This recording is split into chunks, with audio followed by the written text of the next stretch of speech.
Hello and welcome to episode 5 of Talking About My Generation. My name is Harshmal, and to everyone who's celebrating, I wish a very happy Ganesh Chaturthi. We have a really fun show lined up for you today, but before that, I wanted to take a moment and, on behalf of the Founding Fuel team, thank all of you. Thank you for tuning in every Saturday, watching our show, and making each episode so engaging. It is your questions and comments that really make every conversation we have here exciting. So please continue to send them in, both here and on our Slack channel, of course. So now on to today's show. And to quote the legendary Wu-Tang Clan, cash rules everything around me. And in many ways, it is a fact that money plays such an integral role in shaping not just our lifestyles and careers, but also our relationships. Our guests today are father-son duo Vijay and Shravan Bhat, who will take a cross-generational view on money.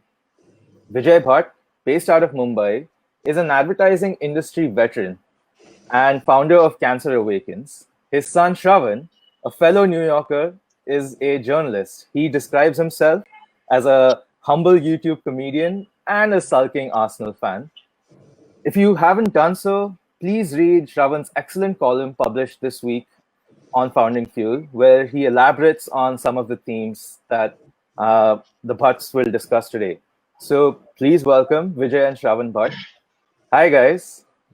Hi, Uh, Harsh. for our audience, the topic today, which is money, and it's such a huge subject. So Shravan and Vijay will take us through three viewpoints. Number one is how generations identify value when it comes to money in different ways. Secondly, related to navigating money problems during tough times, and I think this is so relevant in the current climate. And finally, number three, which is the conflict between money and loyalty in the workplace. So let's get started. And Shravan, as a fellow millennial, I'm going to toss the ball to you. I believe you wanted to tell us a story about your silver shoes. Yeah, thank you so much. So, when I was 11 years old, we had just moved to Hong Kong, Dad, and I'd gone to I think it was like a huge international school. And it was the first time that I was exposed to the notion that you have to be cool to survive. And being cool meant having expensive things. And I remember, and I don't know if you also remember this, but I remember we went to buy shoes, and I was completely into like Nike, Adidas, like I wanted all the brands and stuff. And you guys actually bought me like local Chinese, Chinese shoes. And I think it was like mom who made the case to me. She was like, look, these have a like really nice design. They have a really good fit. They're really cheap, so like these are great. And I was like, yeah, that's awesome. And then I went to school the next day, and the other boys made fun of me because they were like, "What is this? This is not Nike at all." And I remember like being a bit confused, I guess, as a kid because I was like, "Wait, like we are living in Hong Kong. We have this like nice huge house and everything else. Like, why can't you guys just buy me some nice shoes?" And I think, looking back, I guess I wasn't seeing the like value for money argument. I was seeing like the affordability side of things. And I remember you guys actually eventually got me Nike shoes, and I was so happy for like 5 minutes. And then like of course the kids were just like mean about something else. So like the shoes didn't actually change anything. But at least I guess to me like the lesson of money out of it was I think we internalize our notions of the value of money from a very young age. And I don't know, I want you to also respond to this, but I feel like you and mom both grew up in kind of lower lower middle class or like middle class households, whereas Shambhavi and I were raised in a much wealthier, by Indian standards, like lifestyle. And maybe the other thing, like the other kind of difference was, I think you and mom also, you grew up in socialist India, right? Whereas I was raised in the West, and so my worldview is like much more Western, I guess, around money. But I don't know, how was it for you when I was like asking you, like, please, can I have these really expensive shoes? And you I don't know, what do you think? You know how expat kids are often described as coconuts, brown on the outside and white on the inside. Wow. Wow. I just got So, called a coconut by my dad on the internet. So that's thank you for reminding me of this really cute story. Since I spent many years turning commodities into brands, I know exactly what you're talking about. You know, the value of brands, the status that they confer upon you. But, Indian parents are notoriously funny for squeezing maximum utility out of everything. We even put our clocks 5 minutes fast. You know that, right? We yes. somehow think that it saves 5 minutes. But anyway, so at that time, mom and I are probably thinking, Shravan is growing taller by the day. You will soon outgrow these shoes. What are we going to do with expensive used shoes in Hong Kong? And we can't hand them down to a grateful cousin or to a nephew, which is the very Indian thing to do. So, yeah, you saw value through the lens of, I guess, affordability and brand status. And we were seeing it through the lens of functionality and longevity. And there you go. There is a different way of looking Um, at value of money. yeah, but I mean, come on, were they really that much? I mean, like, you could have just, you know, Yeah, looking back in hindsight, it was probably a totally silly thing to, scringe and save a few dollars there. I'm sorry if that episode scarred you for life, but I'm glad we made up for it. We finally bought you the famous silver Nikes. yes, thank you. No, I'm just kidding. Um, but yeah, no, I don't. And also, by the way, sorry, I was just looking at the comments here. It's amazing to see so many of you have like logged in from the US, from India. So it's lovely to see all of you. I actually have a question for everyone who is listening in, which is, what was the first indulgent thing you remember buying for yourself when you got financially independent? Like, I remember in my case, I got my first bonus, and I went to Soho in New York, and I got a $500 winter coat. And I just remember I was like, I am the man. And it was like $500, which is honestly a lot for a coat, but I think it really was like worth like every cent, because a lot of women in New York have since really enjoyed that coat. So I will have, so I think it was great. But yeah, How I have no many, doubt. how What many, was your how many Nike shoes could you have bought in $500, Shavan? I guess that's the question to ask. Yeah, yeah, and what do those shoes like actually cost, and like how much are they actually worth? They're all made in, God knows where. So anyway, but what was yours when you were growing up? Like, what was like your like first thing? Like, yes, I'm gonna spend money on this thing. I blew up my first paycheck as well, and it was my friends both in the ad agency that I was working in at the time, and my Xavier's college friends both demanded that I should blow up my entire salary on them. I of course spent half of it on one group and half of it on the other group.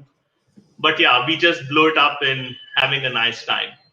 Yeah. But let's also look at the opposite side of the Mm, spectrum, right? What happens when times are hard, like now?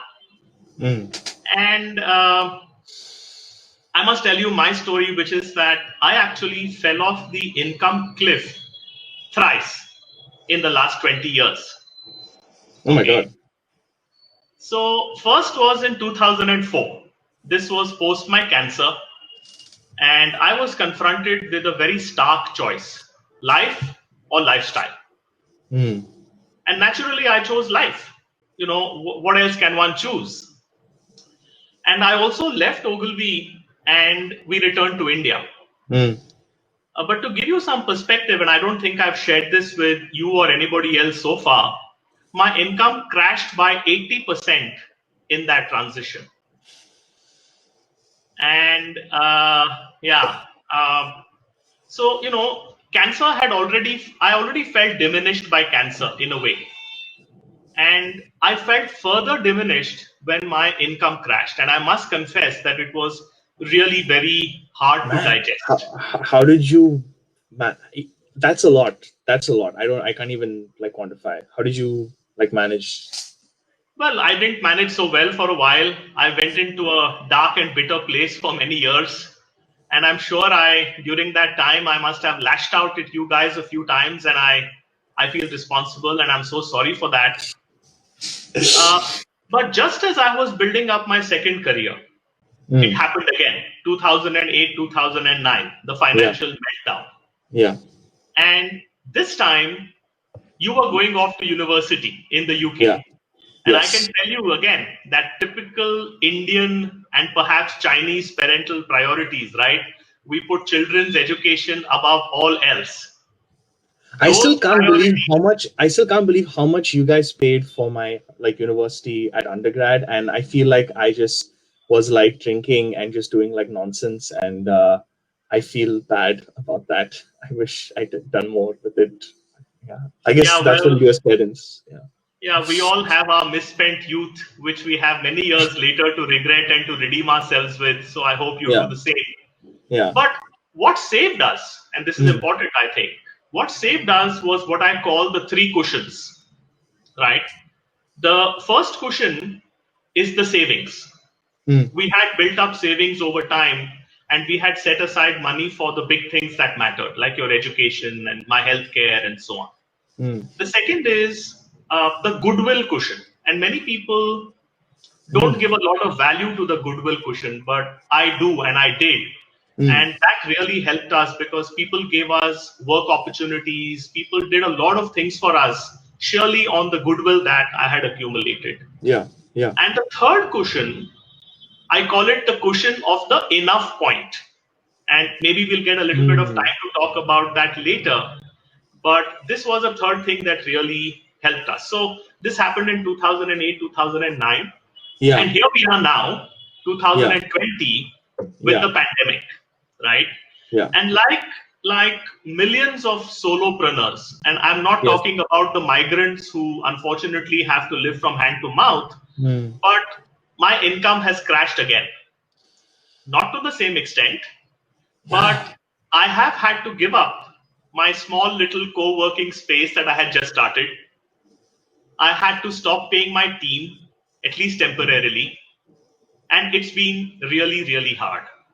But fortunately, the cushions are a little more comfortable now, and I'm happy to see that right now in the economy, some green shoots are starting to show. So, fingers crossed and touch wood that things will improve from here onwards. See, like you always seem like so like calm about like money and like life stuff, but like now I'm hearing that there was all this hard stuff. So, man, yeah, that's it. So, That's it's a bit scary. Yeah, so I'm curious about you, Shravan, with yeah. these global crises now and these structural disruptions becoming so common. What are the healthy cushions that your generation is creating for yourself? Healthy cushions. I don't think we have that many cushions, and I don't think they are that healthy either.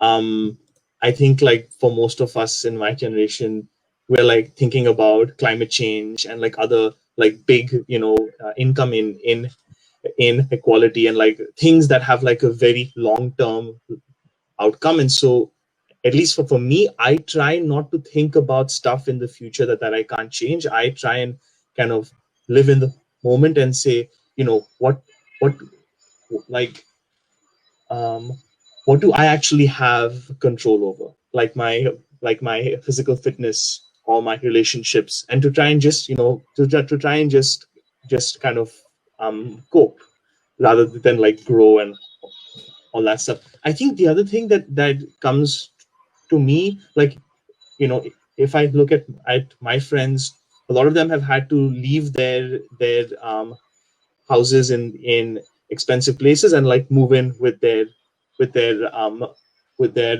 parents. And I think like it's about being humble enough to ask for help, and like realizing that there's like no hard and fast rule that like okay, like now you are 21 and you're like no longer allowed to like use family money. Like I think we should really kind of question that, because we are living through times that have like never happened before.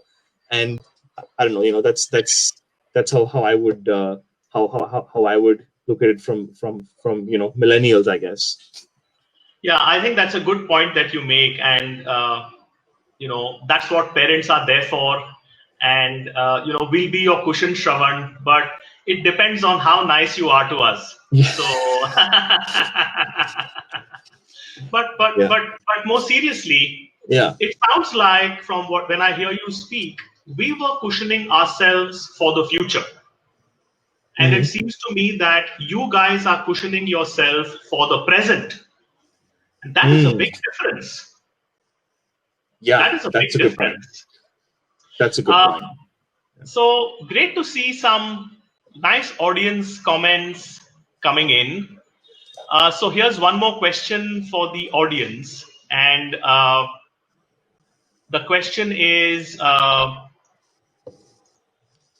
see, I've already shared 3 personal instances. So in the comment box, can you name an occasion from your life when you felt a real money crunch? Before you start doing that, I want to just go back to the comments that you made earlier to see what were your first indulgences. So somebody says home theater system, somebody says a camera, somebody says iPhone, somebody says I bought an expensive coat too. For somebody it was the down payment on a car. So wonderful to see all these examples of indulgences. But I want you to flip now to the other side, and as we go forward, write down when did you feel your first, or name an occasion when you had a real money crunch. Yes. And while you all think about that, I actually want to do like a kind of rapid fire with you, Dad. So I Sure. want to do just like quick Q&As, and just don't even think, just answer. So okay, why don't you go first if you have one that you want to ask me. Okay, so rapid fire question. All right. So Shravan, which side do you lean on? Buy or rent? Buy or rent? Yeah. I don't have any money to buy, so I will be renting until I can buy, I think is how I would kind of think about it. I don't Okay. know. Okay, Dad. Are you happy with how Shambhavi and Shambhavi is my younger sister, for anyone who doesn't know. Are you happy with how we deal with money? Yeah, actually, both mom and I are very happy with the way you guys deal with money. And in one of our prep sessions, you described yourselves as sensible hedonists, and I really like that, because I think that's a good combination of knowing when to be prudent and also knowing when to enjoy yourselves. So I think we are very happy. Okay, here's my question for you. If you won the lottery tomorrow, how would you make the world a better place? I think about this a lot, and I would put all the money into electing um, um, progressive leaders wherever I could find them in political office and organizations. I think like electing leaders is how I would do it. So Okay. you're going to become like Putin and Mark Zuckerberg and influence elections with your money. Yes, but I will elect only the good guys. Only Okay. the good guys. No dictators. Okay. Okay. Yeah. I have one for you. At what point or slash with which friends do you actually discuss your salary? Funny you should ask that, because actually, certainly in the early days, we discussed our salary with each other all the time. Because usually we used to, tell each other how poor we are and therefore we can't afford this and we can't afford that. But as obviously time went on, then the salary discussions became less transparent and a little bit opaque. And now again, when things are quite tough, and if you're a consultant, for example, your daily rate is out there in the public. Right. So Right. there's no question of discussing it or not discussing it with friends. It's weird. Like I feel here in New York, I have a sense of how much my friends make, kind of based on their jobs, but we don't actually like share how much it is, which is I don't know. It's a strange thing. Okay, so here's another question for you. When Yes, you travel, and I know you travel a lot, how quickly do you get used to spending in the other country's currency? that's a good question. I remember going to Mexico, I think was a trip, and I was just like throwing money away because I was just like, yes, I have US dollars. This is fine. And to be honest, it's the same when I'm home in India. I don't really make that local conversion as maybe I used to. So I don't know. Okay, last one that I have for you. When did you realize that you made more money than your parents, and how did it make you feel? See, I was one of those rare kids. Both parents of mine were working, as you know. Yes. And so it took me, they were in government jobs and they didn't get much money, but they had good benefits. So it took me a while to figure out. So I guess I must have been probably around, I don't know, maybe in my mid 30s or thereabouts when I must have realized that, hey, I'm probably earning as much as my parents. Yeah. And to be honest, it made me really, really sad Oh. because at that time they were close to retirement. Hmm. And I knew and I had seen how hard they had worked. And here I was, young 30-year-old or 35-year-old whippersnapper in the advertising industry, thinking of myself as being very cool. And I was already earning as much as they had earned. They were earning in their retirement years. So it actually made me feel really sad. Man. Wow, I did not know that. That's quite sad. Okay, before we go on to the next one, I want to answer. Well, I want us to highlight the answers to what you had asked everyone about their kind of money crunch. And again, wow, it's amazing to see folks from all over the world. My friend from undergrad, Mike Barnes, he says that he remembers the last year of uni, he lost weight due to money being so tight. My friend Lisa, when her first school loan didn't come, it was due, but her first paycheck hadn't yet come through. My friend Grigor is saying his last year of undergrad, his parents had actually cut him off. I mean, wow, there's some amazing stories, and guys, like I hope that like after this, you can all go home and have conversations with your folks, on this issue. Dad, why don't you lead the last bit?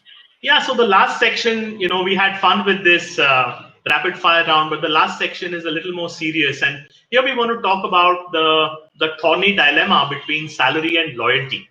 Now, we can do this at two levels. We can do it when you're thinking about choosing a career.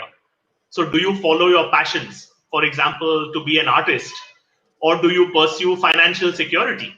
Join the IT profession. So we could look at Or it you at can that do, point. or you can do neither and be a journalist. So you also have that. Yes, yes, yes. We have seen that at close quarters, haven't we? Or we could talk about building a career, and I think that is probably more interesting. So, Shravan, my invitation to you is: how does your generation view the whole idea of building a long-term career in one industry sector or in one organization, and how does money influence that decision? See, look, I honestly don't think that we kind of think about, oh, I'll be in this job or in this organization for my whole life.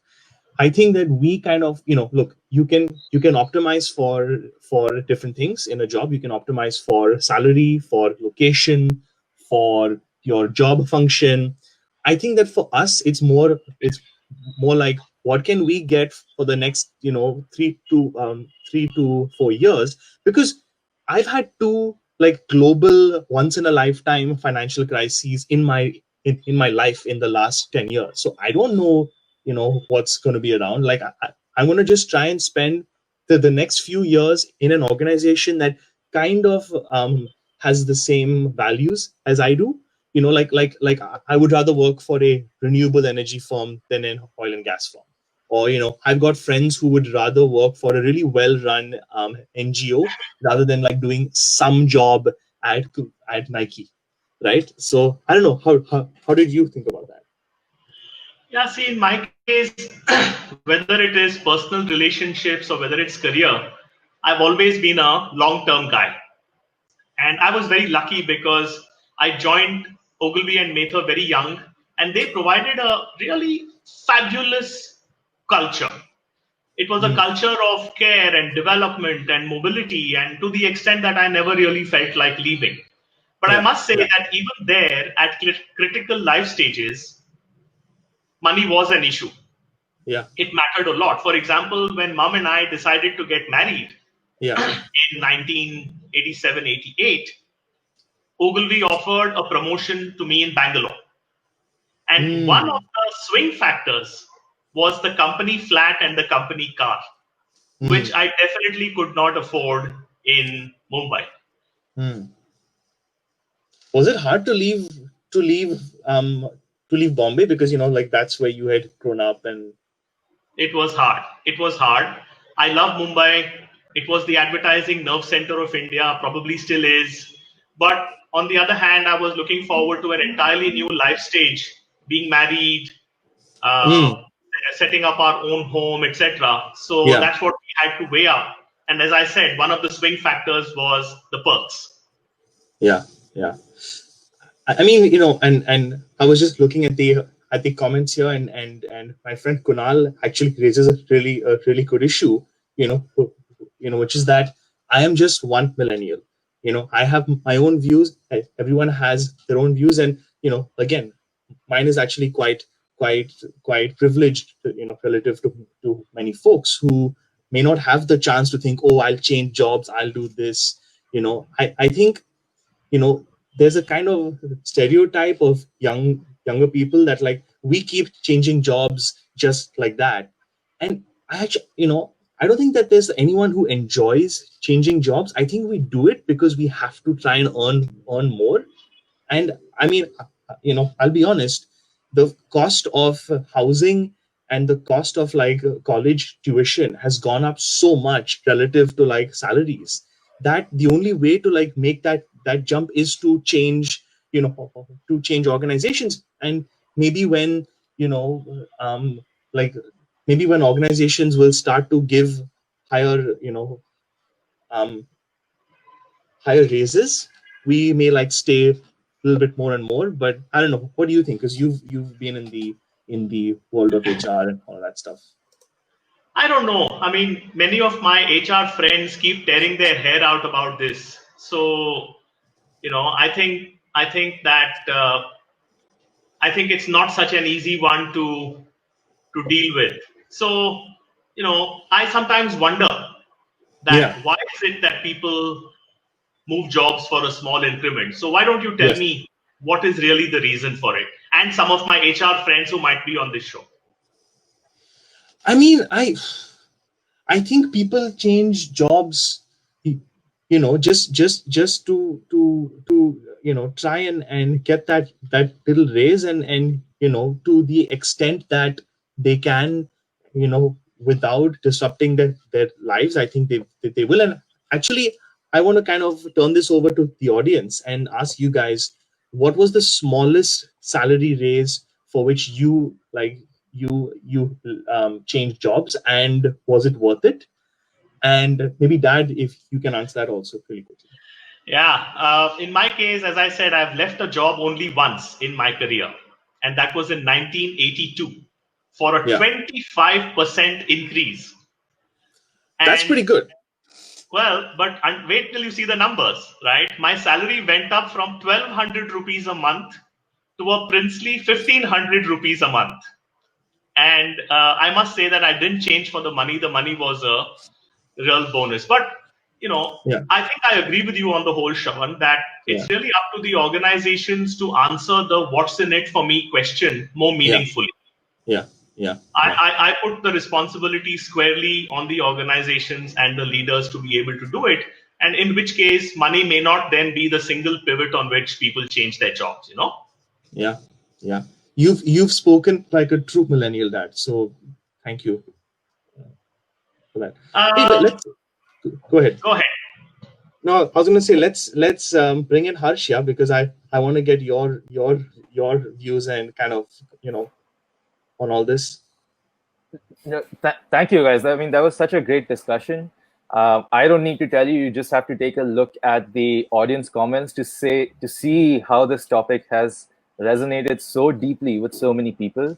I just wish we had more time to go deeper yet. But uh, I would like to take some questions from the audience. So, if in the audience, please, if you have questions for the Bhatts, drop them in the comment box below. But before that, I have a question for both of you, which is, tell me about a pet peeve or something that bothers you about the other generation and how they deal with money. And maybe to follow that up with something positive, a tip or a recommendation as well. Vijay, we'll start with you. Okay, my pet peeve for Shravan and his generation. Yeah, I think my pet peeve is that you guys fall into the debt trap too early and that you leave financial planning for too late. So That's I my pet agree. I agree with the second part, but I would say, okay, if you look at the cost of debt right now, right, the interest rates are so low. Isn't it a good time to get a you know a loan, or Yes, yes. I mean, the cost of money is actually quite low these days, but this is true in good times, Shravan. And as you yourself Hmm. said, what happens in a crisis, right? Hmm. EMIs have very sharp teeth and they have a nasty habit of biting you back when Yeah, times are tough. yeah, So, yeah, yeah. No, that's fair. So, okay, my pet peeve for your generation is that I think that by and large, not everyone, but most of you guys kind of pontificate without doing enough. Like, there are yes, certain important things that just gotten outrageously expensive for no reason, like housing costs, like college tuition. Like, it's crazy expensive, and so I guess like my message to your generation would be to use your vote and to use your voice to try and get leaders in office, political leaders in your own organizations, who have a plan to fix the kind of high growth of these really fundamental things that we all need. They're just so crazy expensive. yeah, on behalf of my generation and for me, thank you for mirroring that to us. I guess we should, talk less and act more. My tip to you guys is paradoxically, don't be like us. Yeah. So we grew up in a scarcity mindset, Yes. and we were relentlessly driving towards rising above our circumstances. Rise above your circumstances was the mantra. So what we did was we narrow focused. We narrow focused on only one form of capital, and that is money. Mm. I wish you guys would start building up your reserves in multiple forms of capital. Your generation talks about environmental capital a lot now, Yeah. but there are also social capital, there's cultural capital, there is spiritual capital, and the whole idea of multiple forms of capital is what I would request all of you to consider. Yeah. Yeah. Yeah. For sure. Hey, Harsh, do we have time for one more, or do you want to ask some audience I'll questions? actually put some audience questions. We've Sure. had a few questions, so I think we can sneak in a couple. Yeah. So Surinder asks, has the pandemic changed your outlook on money for either of you? And I'll toss this question to Shravan because he mentions your point of the part of being a hedonist. So has the pandemic and the crises that follow on the back of it, has that changed your outlook, Shravan, to some of the more indulgent it's it's aspects? not it's not changed my outlook in the long term. I think it's just made me more grateful for the things that I have. And I'm just like, I have a lot of stuff. I don't need more stuff. I have stuff that I don't even use.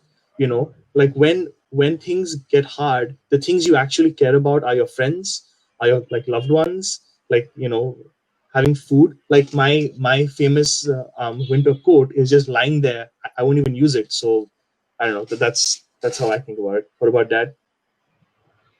Um, no, as I said, what it has certainly done is it has forced me to also open up my own perspective and really start to see that there are other forms of capital that we can be exchanging. And I would really love to see a new system and a new approach to really valuing the other forms of capital as much as we value money. So I don't think my view of money has changed, but it has simply become wider. Okay.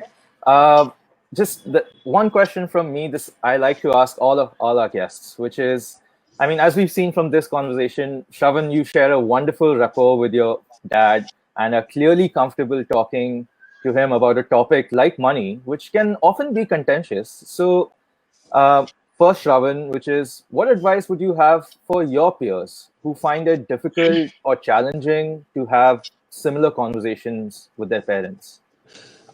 I think it's really funny that you asked that, because me and my dad were having a fight, like an actual fight about money, maybe 2.5 months ago. Like an actual fight. So like it's not like, yes, we also have.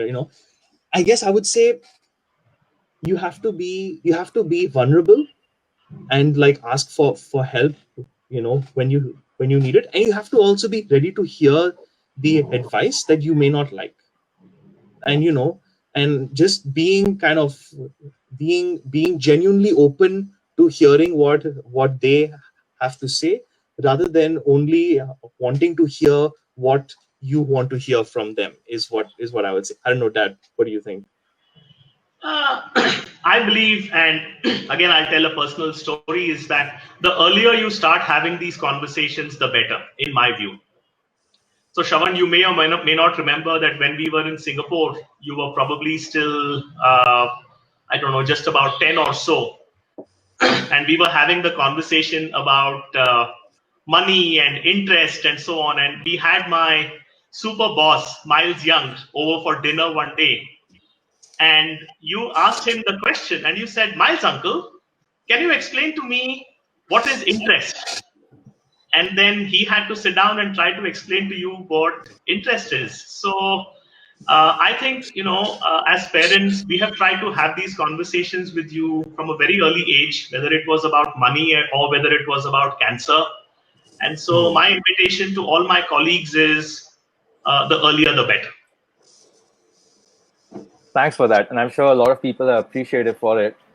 We have so many great questions, but I don't, unfortunately, we're running close to the end of our show today. But rest assured, we will leave no question unanswered. Vijay and Shravan, people want to know your thoughts on saving, on how does hindsight affect financial decisions. But to our audience, all of these questions will be answered by the bots on our Slack channel. So do definitely join us over there. But before we sign off, I wanted to give you a sneak peek on next week's episode. So next week, we are going to explore an important and exciting topic, which is what's cooking in the world of frontier science and how the pandemic has posed some serious impediments to its progress because of the lockdown. And yet, we need the power of basic science and innovation more than ever to solve complex problems. So, on our show, as you can see from the poster, next Saturday, it features Shaumik Chaudhary, a fourth year undergraduate student at Yale, and a young researcher at the Yale's Quantum Institute, which is an epicenter at the forefront of cutting edge research in the field of quantum computing. And quantum computing is one of the hottest new areas in frontier science. And I'm really looking forward to this discussion. The possibilities of this field are endless, which is why there's so many applications, and venture capitalists and some of the biggest tech firms out there like IBM, Google, Microsoft are betting big bucks on it.